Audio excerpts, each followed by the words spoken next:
right, welcome to today's episode of Tomorrow's Leader, where we dive deep on all things leader related to leading yourself and leading others. I am John Laurito, your host, and I am here with Elizabeth Caran. It is great to have you here. Thank you. It's great to be here. Yeah, this is actually our second live studio guest. Yay! You are in our history of almost 100 episodes. So excellent. Pretty cool. I'm used to doing these on Zoom, so it's kind of fun to do it in person. It is. I've been on Zoom a lot myself, so I appreciate it. We're all getting used to staring into a computer screen all day, right? Yes, indeed. So, well, I've been excited to have you as a guest because in the theme of this, we're talking about leading yourself and leading other people. You've done both. I mean, you've had a really cool background. I'd love to have you share a little bit about that. You own and run a very successful travel agency and have built that, I know, over a number of years. But you started as a librarian. So tell us a little bit about that. Start with that, and then we'll kind of ease into And thanks for calling me cool, because librarians and travel agents don't usually get that. So I was a librarian for about 20 years. I started in a small publishing company. So mostly corporate libraries, which is not what most people think of, but doing research and various sort of more business related librarian kind of stuff. I did move into public libraries after about 12 years in special libraries, and then decided to follow my lifelong dream. So from the time that I was 8 years old, I wanted to be a travel agent. My father had mentioned doing it after he retired, and I sort of decided I was going to do that with him. And as I have no idea if he wanted me to do that with him, we never had that conversation, but I had decided that. And as years went by, I got a degree, a college degree, and I looked at travel agent jobs, and they don't pay very well, especially when you do salary. It's a sales job. So if there's not a commission involved, it can be very, very fixed. And it just didn't seem like where I was supposed to be at the time. And then I got my master's degree in library science. And I at that point, I had a master's degree. Every time I changed jobs, I would look at being a travel agent again. And every time no, I have this degree, I need to use it. No, it's not enough money. No, and after I turned 40, I said, yep, you know what? That's still what I want to do. It's been, more than 30 years wanting to do this, and I need to try it. So the stars sort of lined up. My dad was long gone. That was no longer sort of his dream. He was gone. So I decided. I actually took a trip to Hong Kong to see my sister, who was living there at the time. And we went to mainland China, and we went to the Great Wall. But she took us out to this part of the Great Wall that has not been touched in like 600 years. So on private land, we hiked about 2 miles of the Great Wall. This is like rubble, basically. It's still standing, but it's not the pretty postcard pictures that you see from just outside of Beijing. It was outside of the smog. It was, that's part of the reason we did it. But standing on something that was still standing after 600 years of nobody touching it sort of makes you realize that you probably aren't doing all you can, I wasn't building anything that would last. So as noble as librarianship is, and I do feel that it is, that was where I said, I want other people to see this. I want people to go halfway around the world and see something that somebody built 600 years ago. And wow, so that was kind of the trigger. Yeah, it was definitely, everybody has that moment where they're like, this is really worth it. Is it worth it? Is it worth it? This is really worth it. And so that was my moment. And when we got home, I had applied for a travel agent job. I was still waiting to hear about that. And my husband got a promotion and a raise. And I was like, you know what? Let's do it. Let's just do it. And he said, absolutely, go ahead. So, so that's amazing. The stars lined up. That's terrific. Well, sometimes, and I've always been a big believer, sometimes there are signs out there. You were meant to be standing, at that wall and have that trigger, and your whole life has changed. You've changed other people's lives as a result of that. I'm always fascinated when you kind of connect the dots looking back. I want to talk a lot about the transition, because that's a big leap to go into something, and there's millions of people that have a dream and they never take action on it. So I want to talk about that. But out of curiosity, when you were 8 years old, your dad brought it up, but what was it about being a travel agent that excited you at that point? I think it was a combination. The idea of travel, we hadn't traveled very much. I had been to Walt Disney World, and we'd done our beach trips as a family. We hadn't really traveled much, but my father traveled all the time. He was a chemist, and he worked for a Swiss company, and he went to Switzerland twice a year. So he would bring home cuckoo clocks and chocolate and talk about raclette and talk about the Alps. And so I got these pictures, and he also had that wonderful habit that that dads have of showing their slides from their vacations. So I sat through many slideshows of, I remember and he had been through, he had been to Russia. I mean, he had done quite a bit of traveling, which was extraordinary for that time. So my mother had traveled quite a bit as well. She'd been to Japan. I mean, places that people hadn't been really, in the 70s and 80s which is what I'm talking about. And so, that idea was there. And then doing something with my dad seemed exciting. And then the idea of working in travel, I think just like that resonated. I think whenever you find your purpose, there's just a little thing that makes you warm inside and it makes you happy to think about. Yeah. And I think I tried to live that by traveling rather than being a travel agent, which is not a bad thing to do. It's a great life experience.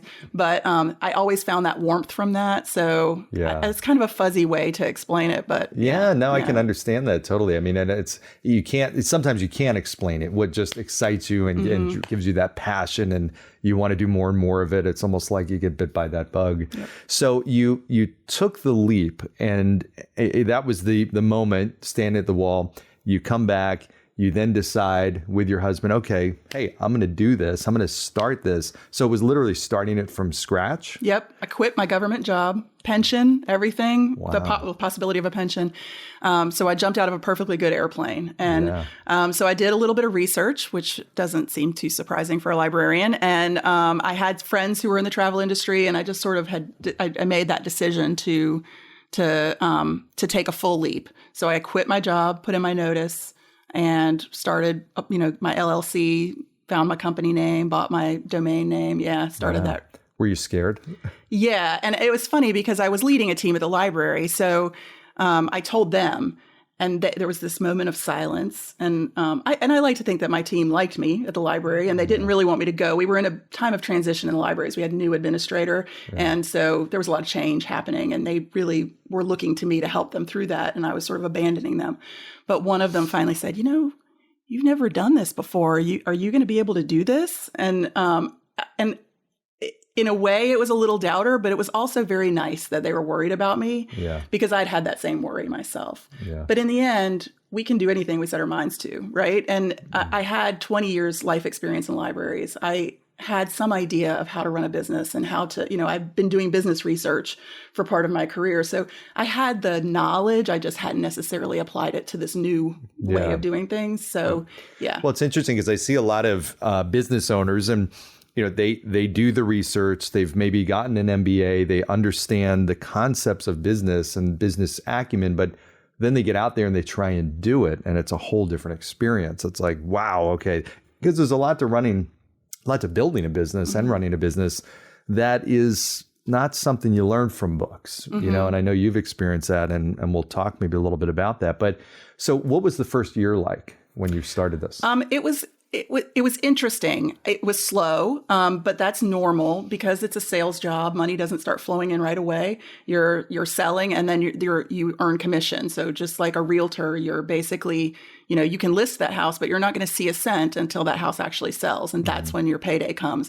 So those first 6 months, my first paycheck was $1.88 from a rental car that I had sold. It was really, really slow, but I was having so much fun that the word was spreading. I was getting referrals from people who had never booked travel with me because I was brand new, but trusted me from knowing me from before. So that whole networking thing, that is not a joke. Networking is everything to me. It's really built everything for me. And I had a friend at the time who was very interested in joining me as a travel agent. She told me right away when I actually asked her to help me choose my company name. I had a small group of girlfriends and I put this out to them. I was like, if I did this, would you use me as a travel agent? And what do you think my company should be called? So she was in that first group and she said, this is great. When can I start? And I said, well, it's just me. I mean, this is a big risk and I don't want to drag anybody down with me. And, I still don't know what I'm doing. Nobody wants to follow somebody who doesn't know what they're doing. She was like, well, I actually kind of do. And so she kept sort of poking at me. And after about 8 months, I said, if you can find me one other person who's interested in doing this so that I have two people to work with at the same time, instead of, investing all that time, one person at a time, who's also willing to join someone who has no idea what they're doing, then let's do it. She said, great. And she brought me her friend, Amy. And Amy and Sandy, these two have been with me ever since then. So in that first year, I actually added two more independent contractors right after that. So I had 4 by the end of my first year. Wow. I had never imagined that would happen. So that wasn't part of your plan when you started. It was like a 5-10 year plan, maybe. Certainly not a 1 year plan. 5 months. Yeah, 5 months. And it's one of those things too, where I could have kept saying no, but eventually it's not a bad idea, right? You want to build a team. You want more people on your side. You want to get your name out there. So with that sort of persistence, I felt like this could be a good thing, and it's worth taking the risk. Well, and it's got to make you feel good. I mean, that to me, there's a lot of great leadership lessons in that, where, you know, when you are a great leader and you have respect and people's trust, and they know you have their best interests, and they trust the way you think about things and your decision making, then they're going to follow you. So here's a great example where, you know, it was almost like the Jerry Maguire movie. Almost, that's what comes to mind, where, you know, there's so much risk. There's a lot of unknown, but, you know, they trusted you enough to say, okay, we're going to take that leap with you. I mean, that says a lot. What do you think goes into that? I mean, what are some of the ingredients that you look at that causes somebody to have that much followership? I've actually asked people sometimes because it's mystified me. I think it's transparency and honesty. And that, I think, classically wasn't something that you were taught a good leader would have, but that shifted over time. And to me, that has been so key. Do I tell everybody everything? No. But when I had that conversation with Sandy, I said, I don't know what I'm doing. If you want to jump on this train, that's fine. Just know that I'm not exactly sure where we're going.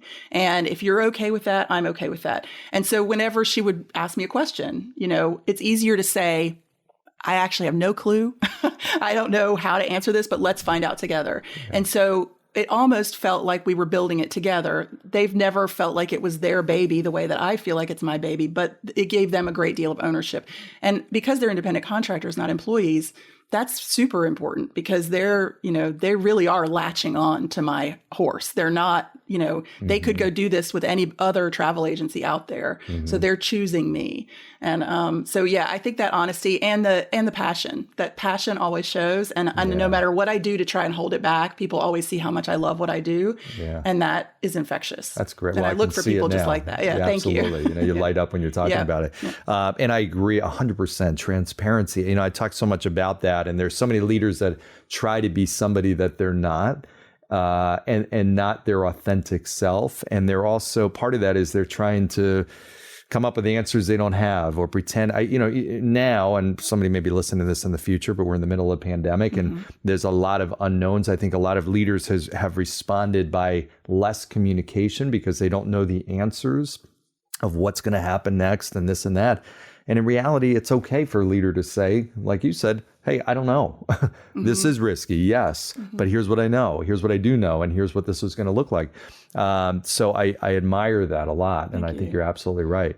So first of all, who came up with the name? You said you kind of involved them in that process. So I was a librarian, and Outlander is a very popular book series, now a very popular TV series, which did me several favors for sure. It also hid me down at the bottom of a lot of Google searches, unfortunately, but at least the name sparks some interest. And so one of my girlfriends, not Sandy, as a matter of fact, but one of my best clients and my very first corporate client, suggested Outlander because of the stranger in a strange land, but also tying back to my time in public libraries and in Reader's Advisory. And I haven't actually read all of the books. I hate to actually say that out loud, but I've read 2 of them and they're fantastic. They're super long. And I don't watch television very much either, so I haven't seen the whole series, but I know the general. To me, it was the name spoke to me and said, that's sort of where I want to be. I want people to go out and be somewhere else and then come back. Maybe not time traveling, but, that would be cool too. Well, you keep going and, the TV show will be second on the Google search and you'll hopefully be number 1, right? Hopefully. They'll say, there's a TV show? I thought it was just a travel agency. That's what I thought Outlander was. Dream big. Yes. So what happens next? I mean, now you're coming I'm assuming in the first year you've got Sandy and Amy and you're starting to build a little momentum. Is that right? I mean, was it smooth sailing from there? Was it rocky roads? I mean, what kind of happened? Yeah, I do think it was kind of smooth sailing. We also, there's always a little bit of luck and timing involved with anything. And I actually chose to quit my job and start my agency the same time that the New York Times came out with an article that was pretty widely read about how the travel agent is coming back, that that people are turning away from the internet because they're getting burned. Expedia, there's nobody to call and talk to if something goes wrong.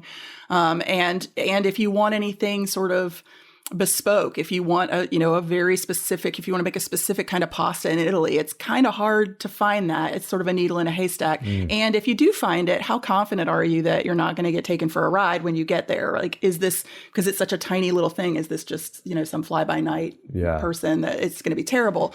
So you want somebody who can vet those things, who has connections in the industry.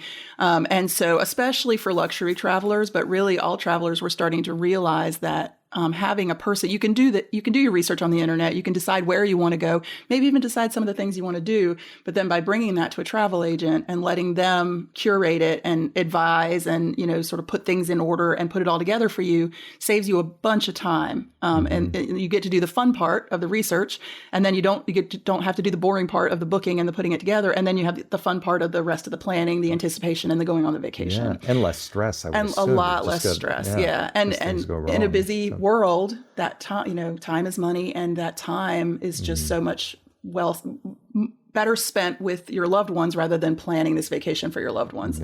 So, and most travel agents don't charge a fee, or it's a very minimal fee.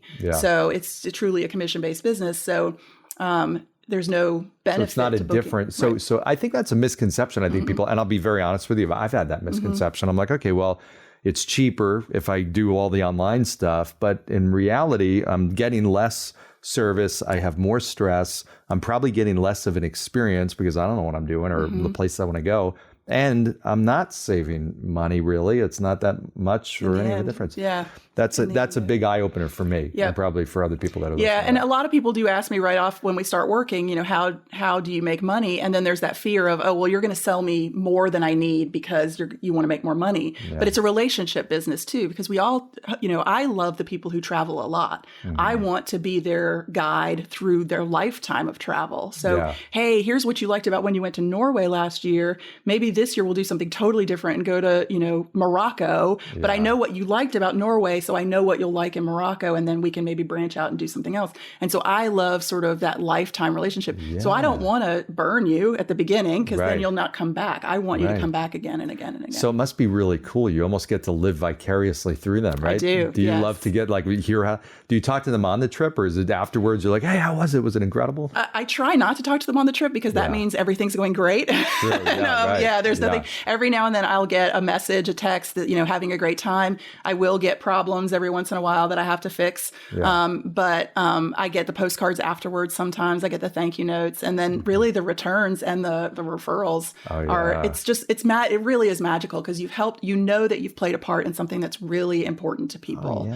It's, being a doctor may be the only other thing where I think, you're playing such a role in, bringing people into the life or saving lives. I'm actually giving you these memories that carry you through in dark times. And right now, as we're recording this, we're in a really dark time. And this year was mentally very difficult for travel agents, because all of those dreams that we dreamed with everybody to build, we ripped them apart for them. I had graduation trips to Europe for people who had been waiting all year, all their lives, to take their kids after high school to Europe. People who were art majors, people who were history majors, going into college, and they wanted to give them this experience, Italy, France. And we built these amazing itineraries for them, and then we just had to tear them apart. Oh, wow. And it's heartbreaking. I can't imagine. You've got the ups and you've got the downs. Let's talk. I want to talk about that too, but I'm curious to know, what's the coolest trip that you've planned? Is there one that sticks out? That's tricky. So I planned for some friends to go to the races on the Isle of Man, which I can't, is it TTT, whatever. So I'm not a big sports person, but that was really fun to do because it was different from what I do. Let's see. I'm working on an Asia trip for an older couple. They're doing their bucket list. So we're going one by one through their bucket list, and they're going to do a guided tour. So I'm working on that right now. I'm trying to think of one. Gosh, it seems like so long ago that I got to actually plan trips that people went on. But I've sent people to Africa. I did a great Antarctica trip for somebody. Wow, so amazing. really fun. I think that's, and I'd love to pick your brain, off air care about trips because I love to think about, planning the next one. And that's kind of cool to be able to think through, okay, what are all the possibilities? Because you don't know what you don't know. I mean, I don't know. I know the places I've been to. I've heard a few places that are on my bucket list, but you have this vast expanse of knowledge and experience between you and your team. So it's like, hey, have you thought about this or this? I would imagine you're giving people ideas that they never would have thought of. Yeah, we connect the dots a lot. Yeah. Is there a certain type of trip that people should come to you for? Like, is it a week long, or plan the small little weekend getaway type of things? It's more like... we do weekend getaways, but that's not where we really thrive and excel for you. It is definitely the longer trips, the bucket list trips. Yeah. But even, people book cruises with us, and that's something that people think, oh, that's super easy. I'll just book it online. It's a few clicks and I book direct. But for the same reasons, you have somebody on our team. I think between the 11 of us, we've probably been on 200 cruises. Yeah. So that wealth of knowledge about sort of the process, and even now as things will change, we know what it was like before. We know how it's going to have to change, so we can actually anticipate some of those changes. That wealth of knowledge. Walt Disney World's another one. They make it very easy for you to point and click and book your vacation, but then there's all these elements underneath where you can really have a bad time if you show up without having prepared. Oh, is that right? Yep. Just not knowing what to look for. Yeah, not understanding the little technology, not understanding how the lines work and how the tickets work, and it's a totally different experience, I'm sure. Absolutely. So you've grown, and what was the year that you started in? 2012. Okay, so and during that period of time, so over the last 8 years, you've had some really good, strong, steady growth. Yes. How did you do that? How did you? Because I talked to business owners in all different industries, and a lot of times it's like this, and it's cyclical, and they do real well, and then there's a period of time of 2 or 3 years where they're really struggling barely to survive. Talk through that process, and what did you do to continue to grow? Yeah, I think we kept building our training and our reputation, and in doing that, we built referrals. Our business is 100% referral. I think I can safely say that each independent contractor is allowed to advertise, and we do advertise here and there, might sponsor a school event or something like that. We don't get a lot of leads from that. What we get is word of mouth. So honestly, it's a multiplication problem. If you had 4 agents the first year, you have 8 agents the second year, those 4 agents built a book of business. Now that your next 4 come in, that it just builds this sort of power. So the brand has carried us pretty far. I get a lot of requests on our website where they heard of us somewhere, but they don't remember which agent they were referred to. That tells me that that's how we're growing. And I know it doesn't seem like a very fancy MBA plan for growth, but it's cheap and it works. I mean, because then the people who come to us are really ready to book a trip. They're not just kicking tires. They're not just, thinking, well, maybe I'll try this. Well, if Judy told me that Elizabeth is great, I'm going to use Elizabeth to do this at least once to see how it goes. And then my job is to deliver on that so that then Judy will want to continue to come back. Yeah. So, That's amazing. Do you ask for referrals, or is it? Do you? Yeah, I do. A lot of most business owners don't. Yeah, and I think that is a big weakness. We do several things, and one thing that I like to do is I send a handwritten thank you note after somebody books.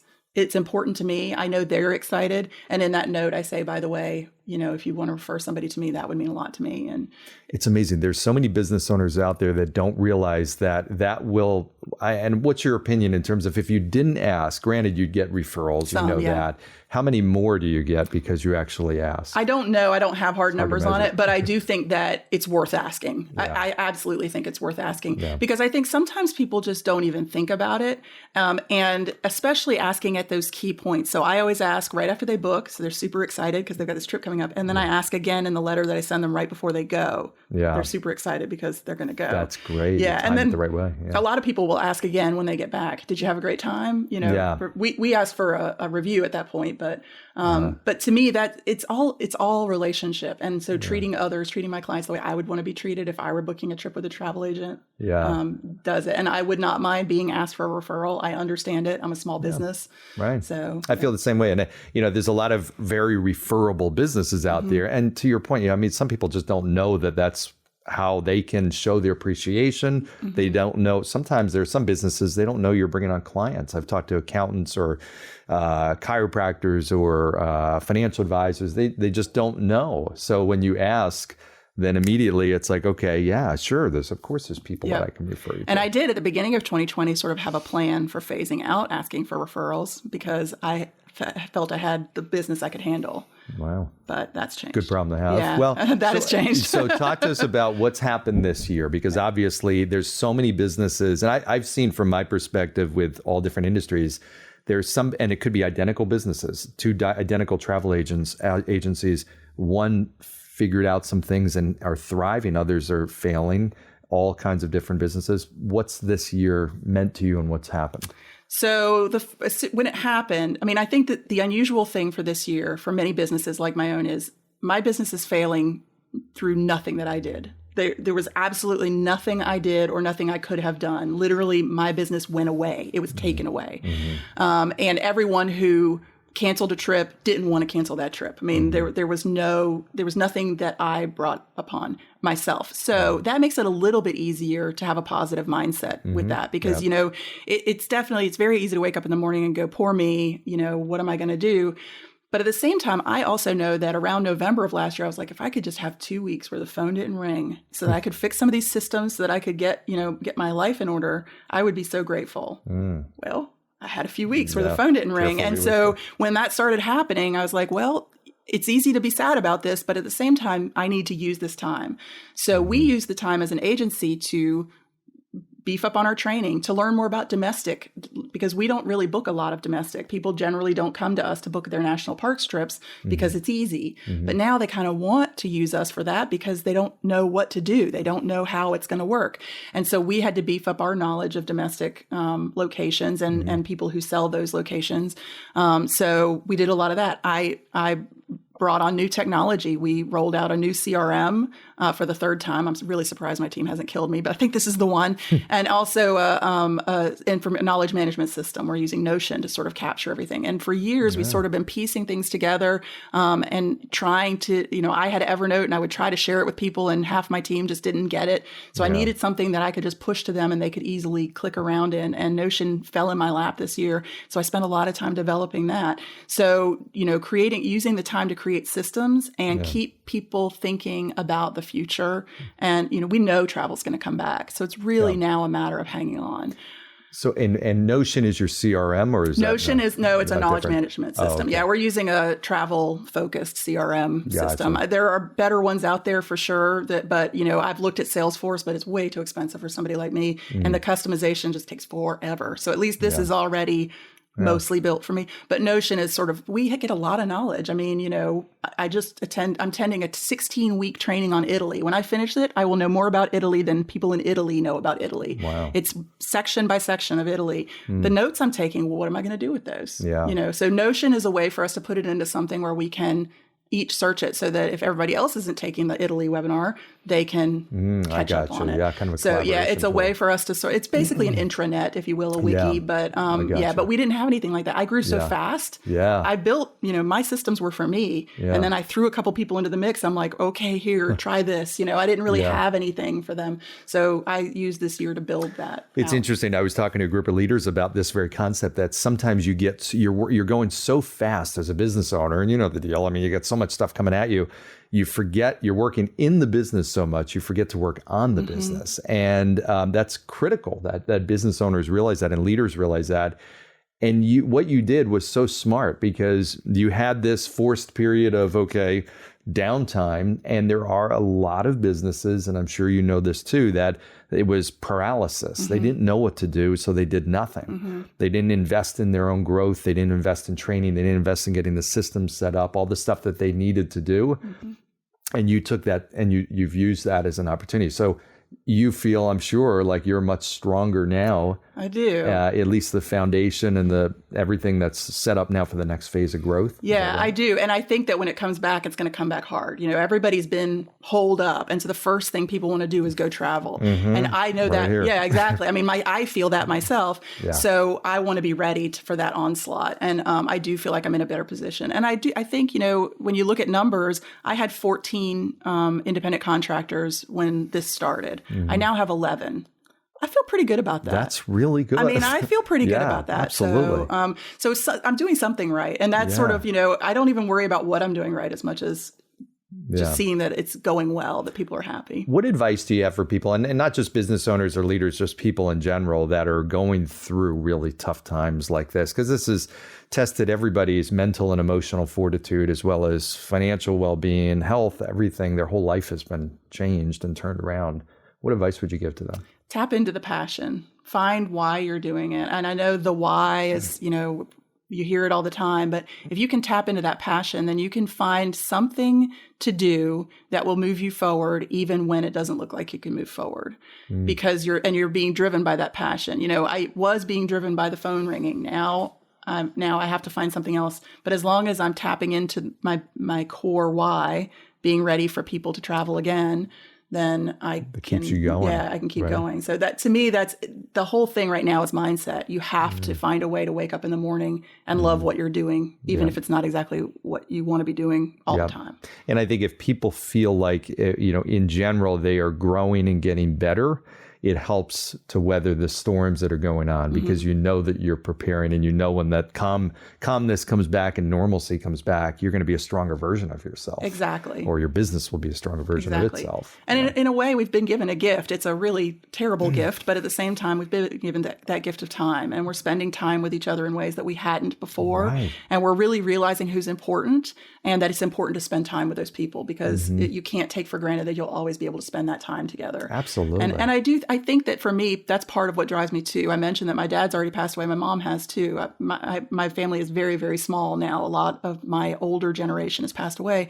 And so my sister and I are tight, and we know that we need to spend time together. But I think a lot of people who have big families who don't necessarily get that loss all the time, realize how important those trips are. Oh, I got to work. No, you need to go somewhere and spend time on yourself and on the people that you love. Yeah. It's really important. So you think people look back on this and say, wow, there's a lot that I got from this that I didn't even realize it. I hope so. And it's a terrible thing. I don't mean to say that it's a blessing, but there's gifts in everything. And I can't think of another time that we would have a year to really self-reflect the way we've had. Right. And we're all going through it together.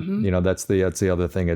There's no one that's not dealing with it in some respects. Yeah. And I think the good thing in to your point, we've done things that we wouldn't have done. We've taken chances in some cases we wouldn't have taken. We've had to pivot our lives in a different way. That's opened up different opportunities. We've built relationships or strengthened those. It's forced everybody out of their normal comfort zone. Exactly. I mean, literally. And stepping outside your comfort zone is a great thing. And most people don't do it, or don't do it enough. Now everybody's been forced to do it. Yep. And so now maybe is the time you can go hang gliding. You've never been able to do that before. You had the fear. I think we've really learned to appreciate the opportunities that we have, and to understand that they don't always come around again. Yeah. At least I've learned that for sure. Yeah. So what's your vision with the business? What do you see 5-10 years down the road? I would love to have, so at this point I have the ICs, with the independent contractors, I have one employee part-time. My goal by the end of this year was to have her be full-time. That's obviously not happened, but I have managed to hold on to her. So I would like in 10 years to have a physical presence, more of a physical presence where people could come see us, not necessarily a storefront. I have an office space, but it's not really built for visitors. It's more of a quiet place to go so that my dog isn't barking. And 2 employees with basically an inside sales team, so that we can really handle a lot more business. And then being able to really market more locations by traveling to them. And, I'd love to have a video program. We worked on our YouTube channel a little bit over this break, but it's kind of hard. We can't go anywhere. Yeah. So it becomes very factual and very, 5 tips for this or that nobody can really use at this point. So, so looking in the future, I do have one colleague in the business who has really thrived. He had a YouTube channel that he'd already started, and his business is still going strong. He's at record-breaking sales. Unfortunately, none of those trips have really been able to travel yet, but eventually that will pay off. Yes. So, I've also been networking during this time, talking to other agency owners and other, leaders in the industry, trying to figure out what I can do better. Yeah, that's critical. Yeah. And you have a podcast, I know. We have a podcast. Yep. We've started that early on. We're over 300 episodes now, I think. Wow. Yeah. That's great. So it's weekly. It's called Fly Away. And it's on all your normal podcast things. Sometimes it's hard to find. If you do Fly Away Outlander Travel, it'll come up. There's Fly Away as a song, and there's a lot of other titles. But and we cover everything. When we go to a destination, we talk about that. We bring in experts on destinations to talk to us. We had a couple of episodes that were fantastic with an airline pilot talking about what it's like to fly as a pilot. So anything that interests you about travel, we've looked at gadgets. I mean, we sort of covered all the bases just because we love it so much. That's cool. Well, you know what? That's a great way if you can't travel to kind of live vicariously through these stories and listening to people like that. And it's a good way for us to learn from each other too. Yeah. There's about 5 of us that do the podcast, so we all share our different experiences. Yeah, brings in a lot of perspective. That's cool. I was hearing one of the things that is happening. People are doing these cruises, or we're doing these cruises that are like year long. They retire or something like that. They live on a cruise ship. I mean, all kinds of unique ways that people are now traveling, combining their whole life with traveling versus, you know, going on a week trip, going on a year trip. So is that type of stuff things that you plan as well? Yes, we love to do that. And booking a world cruise is like one of those goals for me. It's definitely something. My target market is families. So as my clientele gets older, I'll see more of that. And some of my bucket list clients, I definitely see doing that eventually. And, you know, even in this environment, one of the major cruise lines that do these round the world cruises just launched their 2022 itineraries, and they had the best initial week that they've ever had. Wow. Because people really want to put hope on the calendar, and that's part of what we get to do is, plan for the future. Yeah. So you're booking things for how early next year? I have people traveling in January. Do you? Yeah. Yeah. Fingers crossed. We'll see. Right Hopefully. But that's, Hawaii, Disney World, places that we know are open right now. Yeah. Europe, we're still sort of keeping an eye on, but but we're booking into 2022. I mean, I just booked somebody for 2022 yesterday. So, wow. Very cool. Well, that's, you get more time to look forward to it. So I know one of your interesting little known facts is you're into roller derby, right? Yeah. Tell us about that. My son plays actually. So most people think of women's roller derby, and that is definitely the meat and potatoes of the roller derby community. But my son has been playing roller derby since he was 8. There's the juniors actually are co-ed, and they play 8 to 17-year-olds together. So I became a non-skating official to sort of support him. And I've ended up working, high-level women's and men's games as well. So I love it. It's statistics. I'm a nerd at heart. So, timing, penalties, and things like that. But roller derby is such a great inclusive sport. And these are real athletes. I mean, the skating is, I'm also a big hockey fan. And to me, those two are, combined, just because you're doing all the things you do in almost any other sport, except for now you're on something slippery or you're on wheels. So how does the sport work? Because I don't know the sport that well. Is it you're racing and you're like knocking people over? And stuff? Oh yeah. So the point is to pass people, and so sometimes that involves knocking people over in order to achieve that goal. But the interesting thing about roller derby is you're playing offense and defense at the same time. So both scorers are able to score at the same time, and those two, without getting into all the technical, there's people trying to block them, but there's 2 people who score points, and you score points by passing the opponent. You score a point as soon as you pass their hips. So you do that however you can. There's strategy. There's, ways to build walls to try and keep people back. But at the same time that you're blocking the other scorer, you have to help your scorer get through because the other team's blocking them. So you're actually, and that's why it's so hard to watch at first. When you don't know what's going on, you're like, I don't really see what am I supposed to be watching? But you really do want to watch both scorers because either one of them can score points. And then there's more rules. I mean, we could do a whole podcast on roller derby, and they're out there. But yeah, it's actually it's a great sport. That's pretty neat. Yeah, Really I've never played it. I've never watched it other than seen it, I think, on TV before. Yeah. But it's a pretty popular sport, I guess. It is. Yeah. I mean, there's nothing right now. Roller derby is probably one of the most COVID careful sports out there. They're not, because there's no professionals. Yeah. So there's no money on the line. So they're just playing it very, very safe. Yeah. They've been lobbying, for Olympic spots. The Olympics just don't seem to see it. And it is international. Some of the best roller derby players in the world are in Australia and New Zealand and England, and it's everywhere. But so far that it's been going unheard. So we'll build. Hopefully, maybe this podcast will get some more people interested in doing it. Maybe I'll get my kids involved in it. They would enjoy that. They'd enjoy knocking each other over and I'd be happy to connect you for sure. Help them hurt each other. So where can people? And this has been fantastic. I'd love to ask you more questions. I know we're running a little bit short of time, but where can people first of all find out more about Outlander Travel. And I'd love to, tell them that. And then I'm going to ask you a couple follow-up questions just to share some info. So our website is outlandertravel.com. You can email us at info@outlandertravel.com, and we can take care of you from there. That's sort of the generic one. If you just want to talk to any one of my agents, we'll sort you out. We also have a Facebook. We have Facebook presence. All of my agents have individual Facebook presences. So Outlander Travel, just make sure you search for Outlander Travel and not Outlander Tours, because there are a lot of companies that do tours that are themed around the Outlander books, and that's not us. We can do that for you, but that's not all we do.